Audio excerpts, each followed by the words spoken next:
Hola, mi nombre es Kevin Chacón, soy estudiante de la licenciatura de Historia en la UACH, en la Facultad de Filosofía y Letras, en el campus virtual. Y en este video quiero hablar un poco acerca de la filosofía especulativa o sustantiva de la historia. El objetivo es hablar a grandes rasgos de la manera en que he comprendido y entendido la filosofía de la historia de Kant, Hegel, así como la crítica de Marx, Schopenhauer y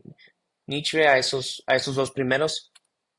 Los puntos centrales serán el progreso moral, que es propuesto por Kant como un sentido implícito de la historia,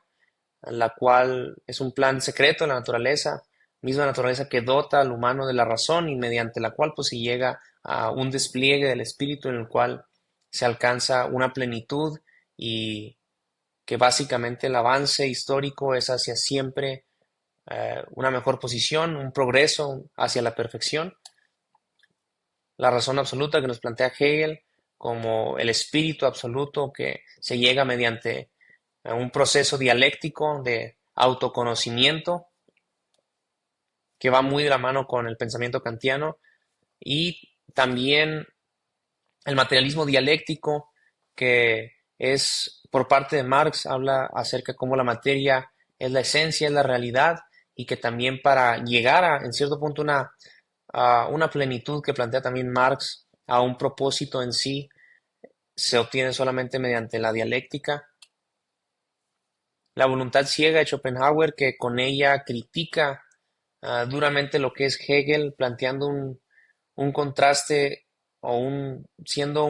muy opuesto a lo que nos plantea Hegel de una manera pesimista, ya que dice que la voluntad pues es el motor de la vida, de la historia en sí, y que esa voluntad está por sobre la razón y es lo que causa el mismo sufrimiento del hombre.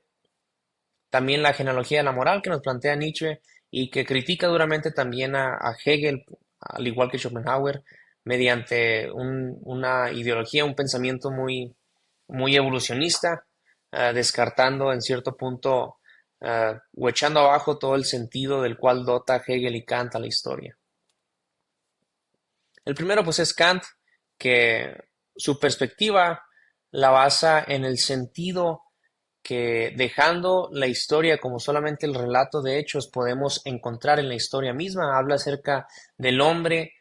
ah, al momento de nacer, al momento de comenzar su vida, está sujeta a ciertos deseos naturales y que mediante la razón que la naturaleza da al hombre puede desprenderse de ella y que, bueno, pues el fin de la historia es un progreso, el cual lleva hacia una perfección que él habla en un sentido político también, al igual que Hegel, que menciona que el Estado es la construcción, es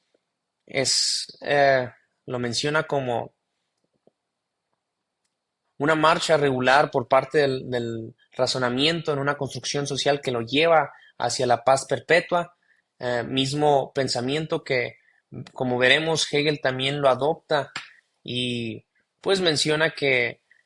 la historia no es más que un proceso racional y dialéctico. Habla acerca de cómo el sentido de la historia pues es en cierta manera muy parecido a lo que nos habla Kant. Menciona un aspecto de la razón, que es la astucia de la razón, que es como el aporte que toma la razón de cada uno de los humanos y cada uno de los diferentes periodos de la historia y que aunque no se hayan hecho para el bien, vaya, de la humanidad o para pensando en aportar algo a la historia al espíritu, para llegar al espíritu absoluto, la razón absoluta, es algo que va tomando para irse conociendo en un autoconocimiento de la humanidad mediante su historia, a la cual se llega mediante la dialéctica, que es tener una verdad y algo que viene y refuta esa verdad y nos da el surgimiento a otra verdad, que básicamente es en lo que se basa este proceso, que es la misma historia, este proceso racional y dialéctico para llegar a un fin que él lo pone como al igual que Kant, como algo legal, como un sistema político que nos ayuda a alcanzar a nuestra plenitud como humanos y realmente alcanzar una libertad que va, como dice Kant, de lo más restringido hacia pues, lo más abierto, reconociendo la libertad también de los demás individuos. Karl Marx es quizá quien ve un poquito más materialista, bueno, en sí ve de una forma muy materialista la filosofía de la historia, porque lo que es Kant y Hegel la veían como el espíritu, como algo abstracto, como un sentido que está implícito, que no conocemos. Sin embargo, lo que es Marx plantea que la historia es una construcción del hombre mediante el trabajo y que realmente toda la historia se basa en lo que es el trabajo, porque para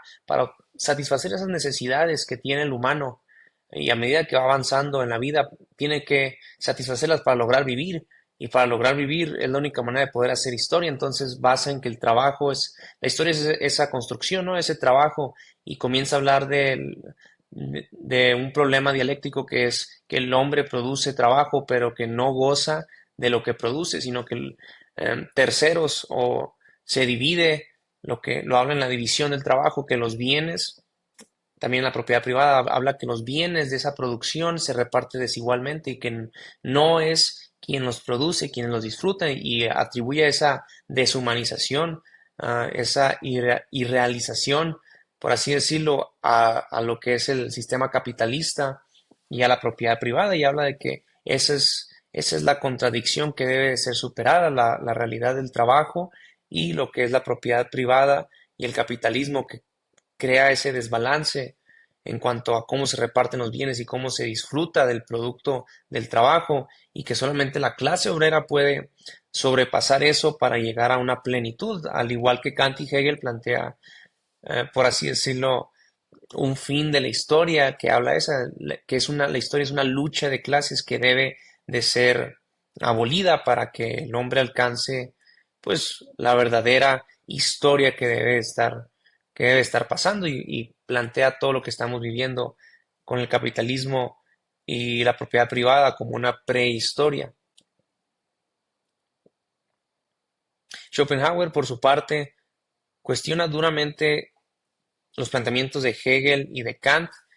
mediante un pesimismo a comparación de ellos. Eran muy optimistas, los tacha de realistas por causa de la filosofía que plantean acerca de un progreso, de un bien, de un sentido de la historia y sin embargo dice que pues la historia simplemente podemos ver la incapacidad humana para satisfacerse siendo esclava de su propia voluntad que va aún por sobre la razón y que lo lleva a ese sufrimiento y a esa miseria la cual solamente puede ser superada momentáneamente por lo que es el arte, por la belleza estética. Sus planteamientos están muy arraigados en un pensar muy oriental, siendo de los primeros en realmente en que se lleve esa interrelación de Occidente con, con Oriente. Y termino con Nietzsche, que básicamente su postura es evolucionista, habla acerca de intentar trazar la historia desde los puntos de vista evolucionistas, desde el hombre siendo pues un animal que es débil físicamente en comparación a los demás, pero que en esa debilidad y en la capacidad de razonar va creando herramientas, va viendo maneras de crear y simular para lograr sobrevivir y es como comienza a crear el lenguaje, es como crea la verdad, la mentira, es como se crea la sociedad, es como se crea la moral, es como llegamos, según él, ¿verdad?, a la idea de Dios, de la religión, y plantea que todas esas son máscaras que se han impuesto a la sociedad y que privan a la sociedad realmente de lo que puede llegar a ser por causa de estar siempre en lo que es la historia en pasado. Entonces plantea que es una lucha entre fuerzas destructivas y constructivas, entonces quiere desenmascarar todo aquello que nos priva y que en cierta manera eh, causa una reprensión en los instintos del hombre y por eso vive con ese sentimiento de culpa y es lo que él quiere llegar a superar, porque solo así dice que podemos encontrar el verdadero sentido y que la historia no tiene un sentido en sí, sino que la misma historia es la lucha del hombre por encontrar un sentido. Y pues como conclusión, yo creo que a grandes rasgos vimos la metafísica de la historia muy, muy marcada en estos pensamientos que dotan de un sentido a cada una de las filosofías, aunque a veces se niegue, pero todas tienen un propósito de la historia, es como alcanzo a comprender, todas tienen ciertos planteamientos y que apuntan hacia llegar hacia un fin en la historia o mediante la historia, tal como lo es Kant y Hegel, con el sentido implícito en la naturaleza, como lo es Marx con ese sentido de realmente uh, contrarrestar esa contradicción del capitalismo y el trabajo humano, que es la esencia del hombre, pues es su trabajo, básicamente, es lo que ha hecho, lo que hace con la naturaleza, siendo parte de la naturaleza. Eh, Schopenhauer que uh, termina siendo muy poético en cuanto a escapar realmente del sufrimiento que nos causa la voluntad mediante el arte, y siendo que el arte y la cultura son cosas que también mencionan como una consecuencia de lo que es la razón y el reprimir esos instintos naturales, lo menciona Kant, me parece, o Hegel, y también Nietzsche lo menciona en su filosofía, algo común en ellos, y pues yo creo que lo que aprendí de, de esta lección básicamente es la forma en que la historia ya no es usada solamente como los hechos en sí, sino la capacidad que ésta tiene para poder desarrollar incluso hasta un sistema filosófico y poder ser vista desde una perspectiva, un panorama, perdón, completamente distinto.